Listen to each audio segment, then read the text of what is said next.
დავიფიცე რომ იარაღს აღარასდროს შევეხებოდი, მაგრამ სამშობლოსთვის კვლავ ავიღებ იარაღს, კოლუმბიის პრეზიდენტი ტრამპს პასუხობს.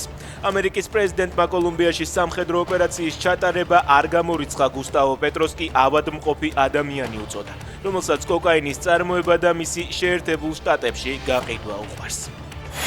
ვენესუელელი დიქტატორი სასამართლოს მოლოდინშია. მანჰეტენის ფედერალურ სასამართლოში მადუროსა და მისი ცოლის პროცესი რამდენიმე წუთში უნდა დაიწყოს. მათ ბრალი ნარკოტერორიზმსა და იარაღის ფლობა შეედებათ. შვეიცარიის მთავრობა მადუროსა და მასთან დაკავშირებულ პირებს შვეიცარიაში არსებული აქტივები გაუყინა. თუ მომავალში სასამართლო პროცესები გამოავლენს, რომ თანხები უკანონოდ იქნა მოპოვებული, შვეიცარია ეცდება უზრუნველყოს, რომ ისინი ვენესუელის ხალხს დაუბრუნდეს, ნათქვამია ფედერალური საბჭოს განცხადებაში.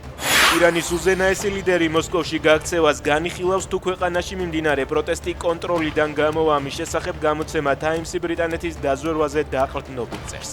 რამდენიმე დღის წინ აიათოლა ალი ხამენეი პროტესტის მონაწილეებს დაემუქრა.